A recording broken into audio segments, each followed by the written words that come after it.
ফকিরহাটে বজ্রপাতে আহত হয়েছেন ৮ জন, তার মধ্যে একজনের অবস্থা গুরুতর।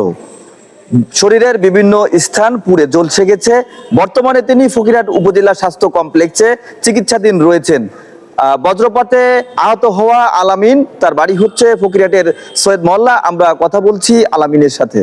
আমার নাম হলো মোহাম্মদ আলামিন শেখ, বাসা সৈয়দ মহল্লা, পাঁচবাড়ি।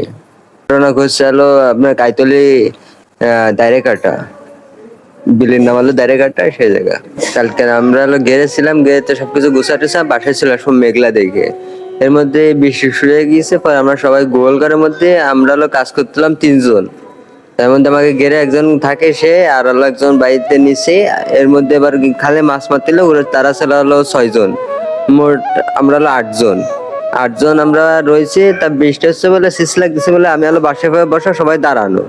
এর মধ্যে প্রথমে একবার পরিচয় দূরে, সেটা আমরা দেখতেছি যে ধুমা ধুমা যাচ্ছে। পর কিছুক্ষণ পর আমরা হঠাৎ করে আমরা মনে করেন সবাই দেখতেছি, আমি ওর পর বসাই, আমি দেখতেছি যে আমাদের যারা আছে সবাই পড়ে গেছে, খালি খালি একটা ঢুলে পড়ে গেল। পড়ে যায়, আর কোনো নড়াচড়া না, কোনো ইটি না, ওরকম পড়ে রয়েছে। পরে কি আমি আমার বড় ভাই পড়ে যাচ্ছে বলে বড় ভাইটা আমি ধরতে যাচ্ছি, এর মধ্যে ধরতে গেলে আমিও পড়ে যাচ্ছি। আমি নিচে পরে ধরে ট্রেন দাঁড়ালেই আমি দাঁড়িয়ে থাকতে পারতেছি না, আমি পড়ে আছি ডুলে ডুলে, দাঁড়িয়ে থাকতে পারতেছি না। পরে আপনার আমি উঠতেই চাচ্ছি, বারবার উঠতে চাইলে আমার পাইটা সবকিছু অবশ হয়ে গেছে, আমি উঠতেই পারতেছি না। পরে কতক্ষণ পর দেখি আমার সারা গা থেকে গন্ধ করছে, পুরা গন্ধ। আমার হাতে একটা বাটন ফোন রয়েছে, সে ফোনটাও বাস্ট হয়ে গেছে। পরে এই জায়গা পুড়ে গেছে, আমার এই উপচি গোড়াটা পুড়ে টুড়ে গেছে, হাত টাত পুড়ে গেছে। এই পরে আস্তে আস্তে সবাই আমরা উঠলাম। উঠার পরে বৃষ্টি কমলো, কমার পরে আমরা আইসে পরে চিকিৎসায় হসপিটালে আইছি। বজ্রপাত মূলত বায়ুমণ্ডলে তৈরি হওয়া এক ধরনের তাপবিদ্যুৎ, যেটি নিরসন হয়ে ভূপৃষ্ঠের উপর পতিত হয়। আর বজ্রপাতের কারণে বর্তমানে যে মৃত্যুর সংখ্যা বাড়ছে, সেটি আসলে খুবই দুঃখজনক।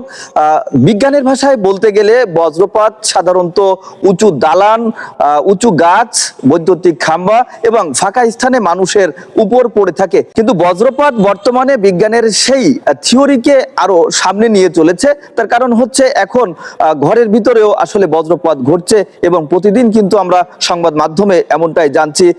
বৃষ্টি বা ঝড় হলে বজ্রপাত থেকে রক্ষা পেতে ঝড় বৃষ্টির সময় যথাসম্ভব গৃহে আশ্রয় নেওয়াটাই হচ্ছে বুদ্ধিমানের কাজ। ফকিরহাট উপজেলা স্বাস্থ্য কমপ্লেক্স থেকে রনি হাসান, বাগেরহাট ভিশন 24।